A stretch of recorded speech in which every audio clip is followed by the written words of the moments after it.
भगवान राम की प्राण प्रतिष्ठा के बाद प्रधानमंत्री नरेंद्र मोदी ने कहा कि आज हमारे राम आ गए हैं। राम सदियों की प्रतीक्षा के बाद आए हैं। अब रामलला टेंट में नहीं बल्कि दिव्य मंदिर में रहेंगे। पीएम मोदी ने कहा कि हजारों साल बाद भी इस तारीख को लोग याद करेंगे। पीएम मोदी ने इसे नए युग की शुरुआत बताई है।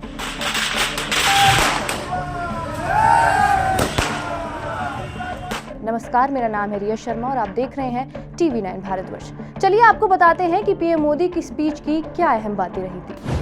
सबसे पहली चीज जो उन्होंने कही वो था कि ये एक नए युग की शुरुआत है। साधुओं और राम मंदिर प्राण प्रतिष्ठा में आए लोगों को संबोधित करते हुए पीएम मोदी ने कहा कि अब हमारे राम टेंट में नहीं रहेंगे, उनके लिए दिव्य मंदिर बन गया है। प्रधानमंत्री नरेंद्र मोदी ने कहा कि आज से 1000 साल बाद भी लोग आज की इस तारीख की, आज के इस पल की चर्चा करेंगे। ये कितनी बड़ी राम कृपा है कि हम सब इस पल को जी रहे हैं और इसे साक्षात देख रहे हैं। 22 जनवरी कोई तारीख नहीं, एक नए युग की शुरुआत है। दूसरी अहम चीज जो पीएम मोदी के स्पीच में थी वो थी गुलामी से छुटकारे की बात। पीएम मोदी ने कहा कि गुलामी की मानसिकता को तोड़कर खड़ा हुआ राष्ट्र अतीत की हर पीड़ा से सबक लेने वाला है। देश ऐसे ही इतिहास रचता है। इस पल की यही खूबसूरती है कि आज से 1000 साल बाद भी लोग इस तारीख को याद करेंगे। तीसरी अहम चीज ये थी कि पीएम मोदी ने रामलला से माफी मांगी। पीएम मोदी ने राम की महिमा, राम के स्वभाव और राम के चरित्र पर भी बात की। पीएम मोदी ने कहा कि ये कोई साधारण समय नहीं है, ये एक ऐसा क्षण है जिसे हम हर पल याद करेंगे। पीएम मोदी ने कहा, दोस्तों हमें पता है कि हनुमान जी हमारे बीच ही कहीं बैठे हैं, मैं उनको भी प्रणाम करता हूँ, मैं उन्हें अपने आसपास महसूस कर सकता हूँ, लेकिन इस अवसर पर मैं प्रभु श्री राम से माफी भी मांगता हूँ कि कुछ तो हमसे कमी हुई कि इतने सालों तक हम इस काम को पूरा नहीं कर पाए। चौथी अहम चीज ये थी कि देश की न्यायपालिका को पीएम मोदी ने धन्यवाद किया। न्यायपालिका का जिक्र करते हुए पीएम मोदी ने कहा कि संविधान के अस्तित्व में आने के बाद भी दशकों तक प्रभु श्री राम के अस्तित्व को लेकर कानूनी लड़ाई चली। मैं आभार व्यक्त करूंगा भारत की न्यायपालिका का जिसने न्याय की लाज रख ली। इसके साथ साथ पीएम मोदी ने कहा कि आज पूरे देश में दिवाली है। पीएम मोदी ने कहा कि देश के हर गांव में आज कीर्तन हो रहा है, लोग साथ में इस पल का जश्न मना रहे हैं। पूरा देश आज दिवाली मना रहा है। शाम को लोग अपने घरों में राम ज्योति भी जलाएंगे।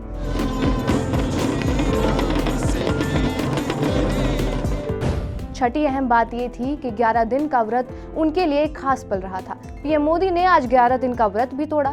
11 दिन के व्रत के दौरान पीएम मोदी ने देश के विभिन्न मंदिरों में जाकर पूजा अर्चना की थी। पीएम मोदी ने कहा था कि इस दौरान मैंने कई भाषाओं में रामायण को सुना और मैं खुद को भाग्यशाली मानता हूँ कि मैंने इसके लिए सागर से सरयू तक की यात्रा की है। सातवीं अहम बात ये थी कि राम भक्तों की कुर्बानी को भी पीएम मोदी याद करते नजर आए। पीएम मोदी ने इस दौरान राम आंदोलन के दौरान कुर्बानी देने वाले राम भक्तों को भी याद किया। पीएम मोदी ने इस दौरान उन सभी लोगों का धन्यवाद किया जिनके कारण आज ये ऐतिहासिक घटना हुई है। आठवीं अहम बात पीएम मोदी ने ये कही कि हमारा भविष्य अब हमारे अतीत से बेहतर होगा।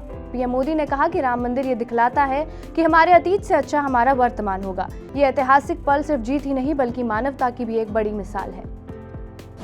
राम मंदिर को लेकर डरने वालों को भी पीएम मोदी ने नसीहत दी है। पीएम मोदी ने कहा कि राम आग नहीं, राम ऊर्जा है। राम विवाद नहीं, राम समाधान है। राम सिर्फ हमारे नहीं है, राम तो सबके हैं। राम वर्तमान ही नहीं, राम अनंत काल है। वो भी एक समय था जब कुछ लोग कहते थे कि राम मंदिर बना तो आग लग जाएगी। ऐसे लोग भारत के सामाजिक भाव की पवित्रता को नहीं जान पाए। इसके साथ साथ पीएम मोदी ने यह भी कहा कि राम मंदिर राष्ट्रीय चेतना का मंदिर है। पीएम मोदी ये भी कहते नजर आए कि राम मंदिर केवल एक दिव्य मंदिर ही नहीं, ये भारत की दृष्टि, दर्शन और चेतना का मंदिर है। ये राम के रूप में राष्ट्रीय चेतना का मंदिर है।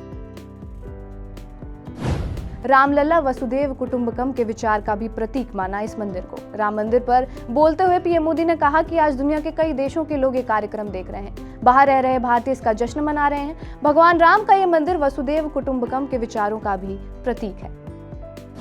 पीएम मोदी ने आगे ये भी कहा कि जब रामलला को स्थापित किया जाता है तो इसका प्रभाव सालों या सदियों तक नहीं होता है, इसका प्रभाव 1000 सालों तक रहता है। राम त्रेता में आए लेकिन आज भी हमारा मार्गदर्शन कर रहे हैं। पीएम मोदी ने देश के लोगों से ये भी अपील की है कि वो राम के स्वभाव को अपनाएं, उनकी जीवन को अपनी जिंदगी में कैसे सार्थक बनाएं इस दिशा में काम करें और राष्ट्र का निर्माण इसी कदम से हो पाएगा। पीएम मोदी ने देश के युवाओं से आगे आने की भी अपील की, अपनी परंपरा से प्रेरणा लेने को कहा, उसे संजोने को कहा और साथ ही अपने विरासत पर गर्व करते हुए एक नए भारत बनाने की अपील की। इसके साथ साथ पीएम मोदी ने ये भी कहा कि ये भारत का समय है। भारत आज तरक्की कर रहा है, सालों के इंतजार के बाद हम यहाँ पहुंचे हैं। हमें रुकना नहीं है, विकास की ऊंचाइयों को छूना है और भारत को विकसित बनाना है।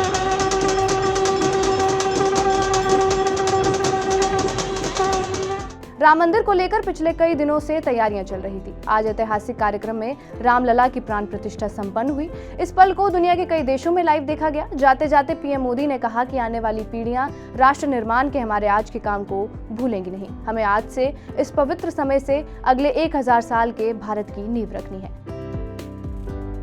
आपको ये वीडियो कैसा लगा हमें कमेंट बॉक्स में जरूर बताएं। बाकी देश और दुनिया की तमाम बड़ी खबरों के लिए जुड़े रहिए हमारे साथ TV9 भारतवर्ष पर।